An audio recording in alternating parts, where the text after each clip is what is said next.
Shabbat Shalom, Kol Halal Yahweh, Bashim Yahushai, Bashim HaKadosh. Double honors to the elder apostles and the elder bishops of GMS, including the elder that came before them that taught us his truth. And Shabbat Shalom and salutations to all the brothers out pushing the word of truth and in sincerity, the hopeful elect tabernacle of David. All right, so this lesson is going to be partial famine of the word and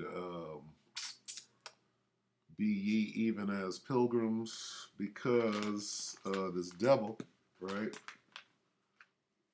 uh, knows who you are and you are the target, okay? And this devil and his witchcraft, see, he's got something for you on the under that you're not even thinking about, all right? So bear with me as I go through this. This is 2nd Ezra 16 and 68, okay? For behold, the burning wrath of a great multitude is kindled over you, and they shall take away certain of you and feed you, being idle with things offered unto idols. And they that consent unto them shall be had in derision and in reproach and trodden under foot. Okay, now here's the point. Let's talk about the elect, all right? For there shall be in every place and in the next cities a great insurrection upon those that fear the Lord. This is the elect and the men of the Lord, okay? What does this have to do with the famine of the word? Okay, you got to understand that you're the target.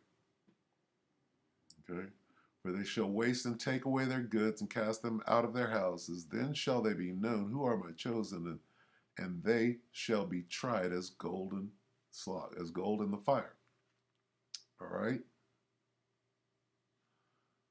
Hear, O ye my beloved, the elect, saith the Lord, behold, the days of trouble are at hand, but I will deliver you from the same. Okay, so what's going on right now? What happened in Tennessee the other day? Okay, goes to what? All right, if you understand what the so-called school shooting was about, all right, it was about these transformers, right, being weaponized to do what? To go after the Christians. You could call the Christians, the Catholics, the religious people, right? Who is at the top of the so-called religious chain? The men of the Lord would be the target, all right?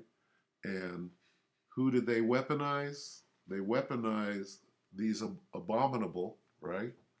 The scriptures call these people abominable, and they got a problem. The spirit that's on them has a problem with that. So let's go here. Salak. We can go here. This is what I typed in. Fox News, trans game developer, right? And here's what comes up. This. Trans game developer. So what's going on here is these games are programs. Like when you watch a television program, all right?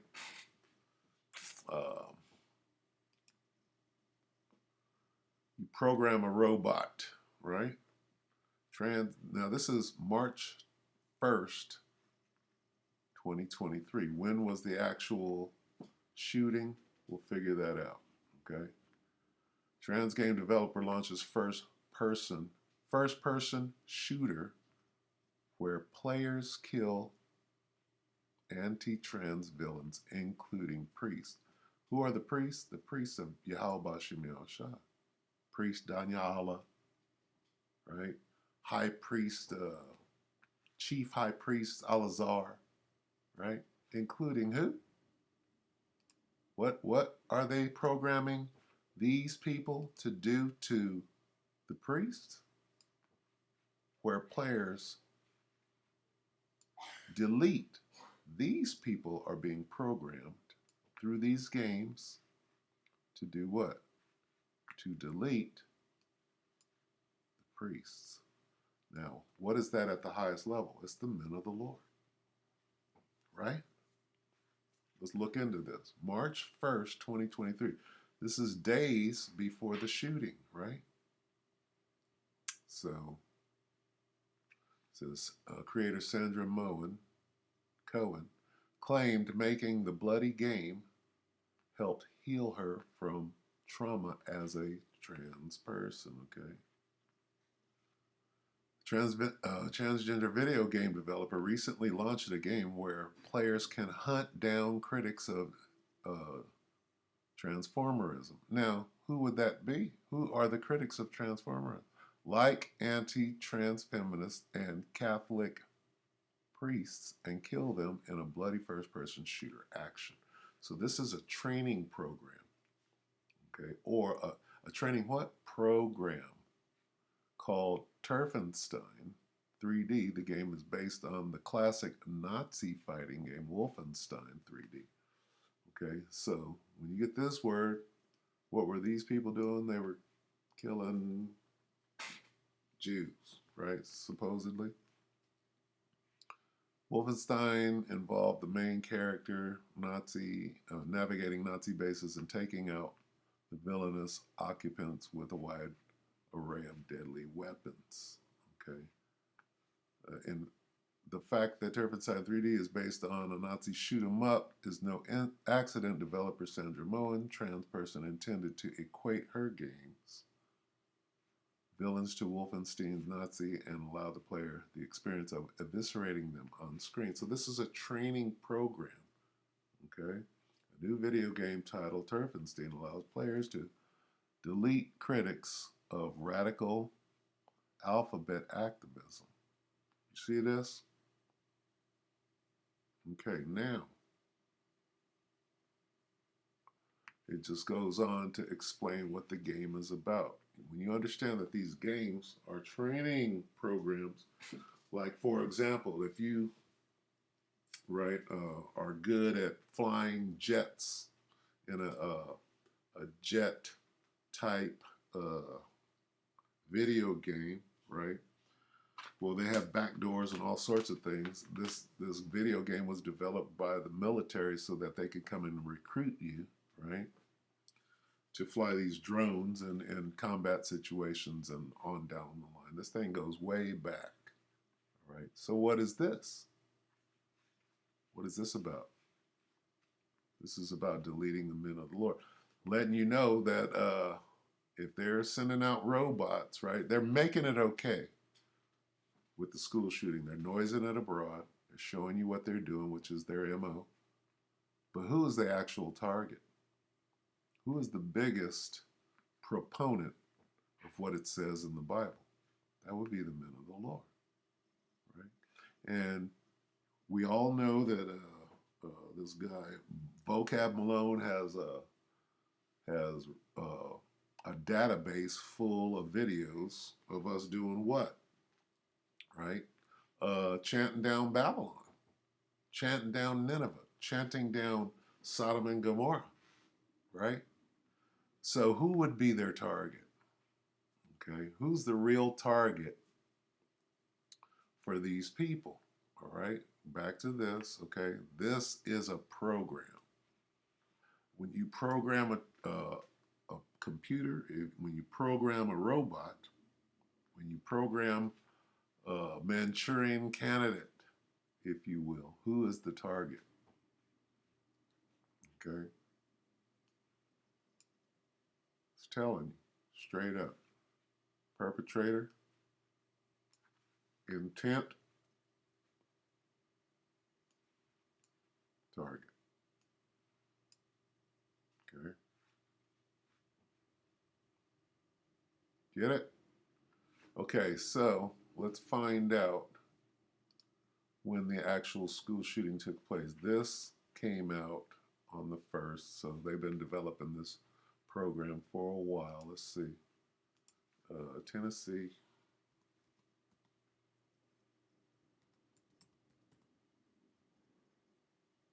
TENN.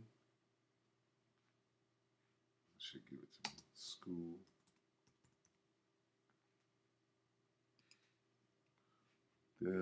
This happened April 3rd? No. March 28th. When did it happen? March 28th? So almost a month after it came out.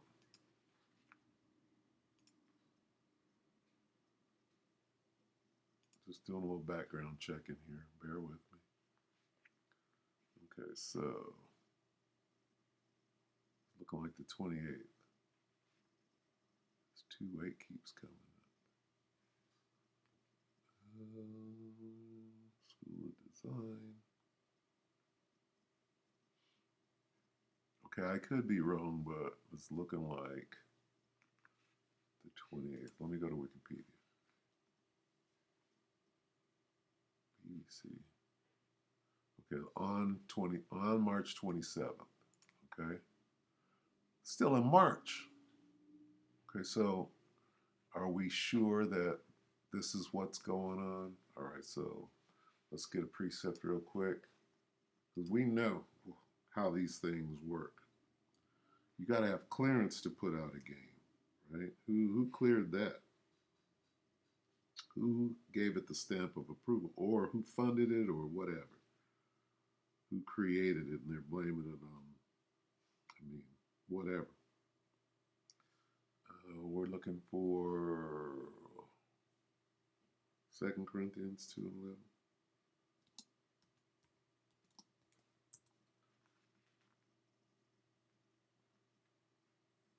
Second Corinthians 2:11, lest Satan should get an advantage of us, for we are not ignorant of his devices. This is a device. Okay? That's a device, no matter how you look at it. Come on. Not that. This. This is a device. A game developer. This is a training program is what this is. Okay? That's a training program. Let's look at this. And I'm going to make this short. This is 11 days ago. Okay? 8BE. The role of, this is the name of the training program, right? Turfenstein 3D. In the Nashville tragedy. This is 11 minutes, so let's listen to a minute or two of it. When it comes to video games and gun violence, there's always been a long-standing debate, especially after a tragedy like the one that we just had in Nashville. In the past, we've had Columbine, and Doom was hugely blamed for that tragic event, along with other games throughout the years, GTA, Mortal Kombat, you name it. Anytime there's some kind of huge event and tragedy that involves violence, video games comes at the forefront.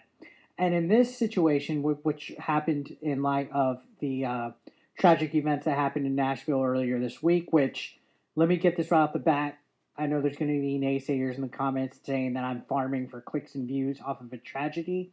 That's no shape and form what I'm doing here. I'm trying to tie it to a topic that I previously talked about, because oftentimes when you hear about video game violence and gun violence, people like to point it to the side of the right, the people that are pro-gun, the people that are pro-NRA, and this is a very touchy subject, especially for people in the United States.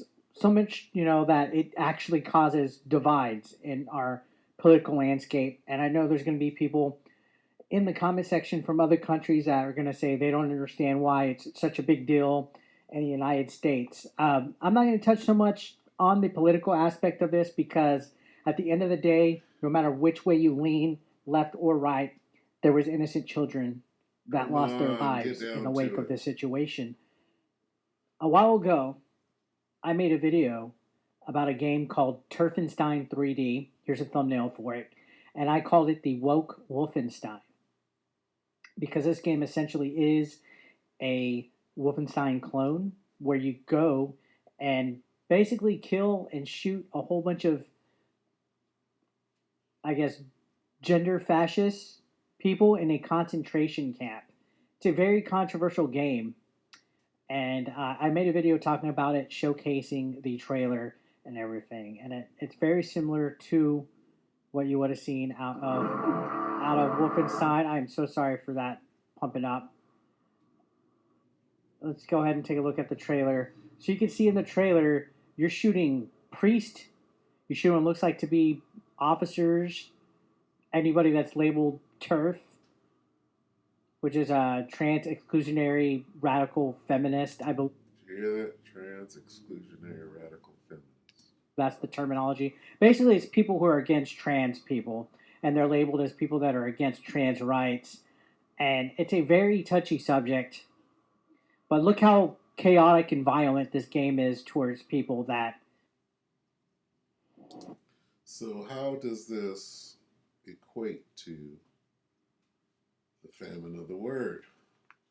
Well, very easily. They're going to dispatch these soldiers to come after us. Doesn't make much sense to, the Most High is going to get us out of there.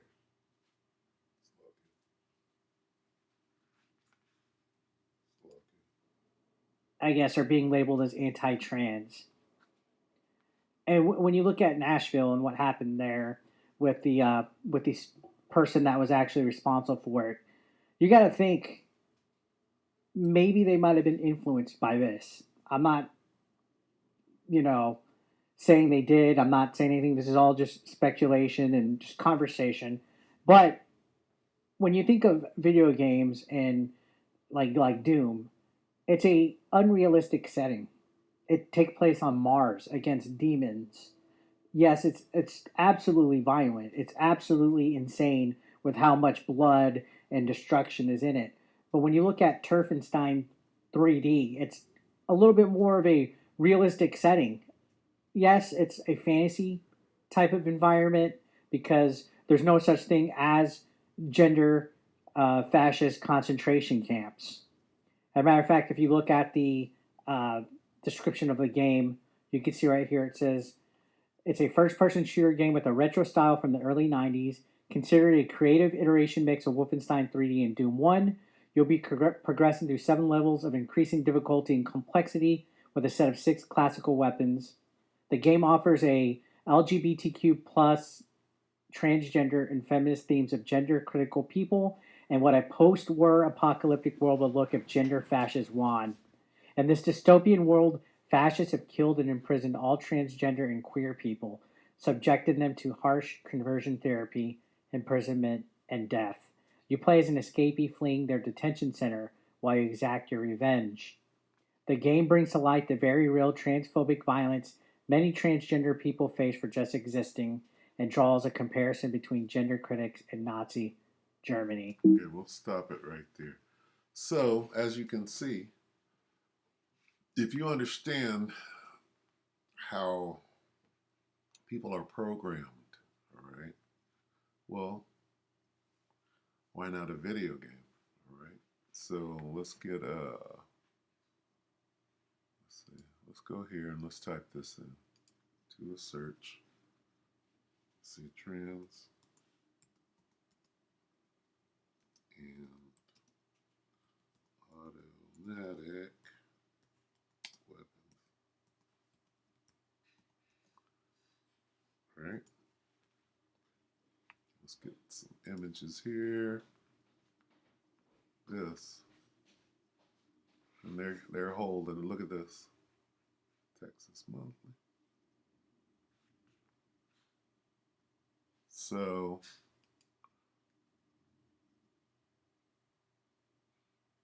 okay. This is why, Alazar, that you don't go out to camp, right? With weapons. Look at this. All right? You don't do it. Okay? These people are clearly being weaponized, right? And who would be the target? Who would be the number one target? Okay? Not talking about of these people, but who's programming these people? Where does it go? It goes to the top, does it not? It goes up to the Chaldeans. And what are the Chaldeans doing? They're programming their soldiers to do what? Who is the target? Jake, you're the target. Okay, let's go back here. All right. But still wasting and spoiling. Where's that?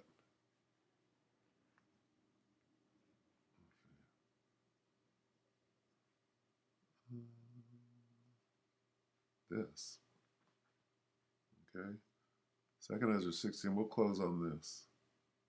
Second Ezra 16 and 71. They shall be like madmen, sparing none, but still spoiling and destroying who? Those that fear the Lord. See how that's going? All right, so what is the Most High going to do?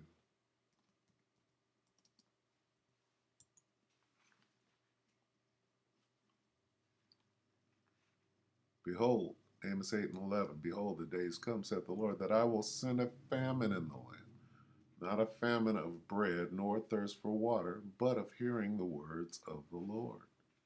And they shall wander from sea to sea, and from north even to the east they shall run to and fro to seek the word of the Lord, and shall not find it. Okay, why? Because the Most High is going to deliver us from a situation like that. We see where they're coming. This is just a precursor to the famine.